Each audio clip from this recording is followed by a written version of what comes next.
Hello বন্ধুরা, তো কেমন আছো তোমরা? বরাবরের মতন হাজির হয়ে গেলাম আমরা। দেখো, আমরা সকলেই মিস্টার ত্রিপলারকে কম বেশি চিনি। বাংলাদেশের ভিতরে সব থেকে বড় গেমিং ইউটিউবার মিস্টার ত্রিপলার, যার ইউটিউব চ্যানেল রয়েছে 5 মিলিয়ন প্লাস সাবস্ক্রাইবার, তাতে আরো দুইটা চ্যানেল। তার বাকি দুইটা চ্যানেলে মোটামুটি ভালোই সাবস্ক্রাইবার রয়েছে। মিস্টার ত্রিপলার এমন একজন মানুষ যে কিনা এখন পর্যন্ত তার ফেস রিভিলই করে নাই, মানে 5 মিলিয়ন সাবস্ক্রাইবার হওয়ার পরও সে এখনো ফেস রিভিল করে নাই। আমরা সকলেই অনেক ধরনের ব্যবসা দেখেছি।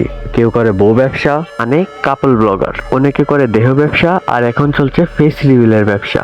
হ্যাঁ, আমি এটাকে ব্যবসায় বলবো, কারণ তোমরা নিজেরাই দেখো, সময় টিভির চ্যানেলে অনেকদিন যাবত এই ফেস রিভিল নিয়ে অনেক ঘটনা ঘটে, সেখানে অনেকটাই মোটা অঙ্কের টাকা ইনকাম করা হয়। তার পাশাপাশি মিস্টার ত্রিপলারের মিস্টার চান্দু নামের চ্যানেলটাতে অনেক ধরনের ভিডিও আপলোড করা হয়েছে ফেস রিভিল বিষয় নিয়ে। দেখেন ভাই, আপনার ফেস আপনার কি, আপনার এইটা না আপনার এটা, সেটা আপনিই জানেন। আপনার ফেস আপনি দেখালে দেখাবেন, না দেখালে নাই, সেটা একান্তগত আপনার ব্যাপার। কিন্তু এই ফেস রিভিল নিয়ে আপনি যে ব্যবসাটা করতেছেন এইটা ঠিক না। এখানে আমার কথাগুলো শুনে অনেকেরই মন খারাপ হতে পারে। দেখো ভাই, মন খারাপ হওয়ার কিছুই নাই। এখানে মিস্টার ত্রিপলারের ভিডিওগুলো বেশিরভাগ ছোট পোলাপানই দেখে, আর ভিডিওর থাম্বনেলে থাকে মিস্টার ত্রিপলারের ফেস রিভিল, মিস্টার ত্রিপলারের ফেস রিভিল। এখানে আমি তোমাদেরকে একটা স্ক্রিনশট দেখাচ্ছি। দেখো, এখানে ত্রিপলারের দুইটা ভিডিও রয়েছে, এই দুইটাতে কিন্তু ভিউ এসেছে, একটাতে 300K প্লাস আর অন্যটাতে 500K প্লাস। তার কিছু না, তার শুধু টাকা টাকা হলেই তো হয়ে গেল। আমার মনে হয় সে গেমিং ক্যাটাগরিতে রয়েছে শুধু এই টাকা ইনকাম করার জন্য। কিছুদিন পরে পরে ফেস রিভিলের ভিডিও নিয়ে আসবে আর মোটা অঙ্কের টাকা ইনকাম করবে। ভাই, আপনার একটা কথাই বলবো, আপনার ফেস যদি আপনি রিভিল করেন তাহলে করেন, না করলে নাই।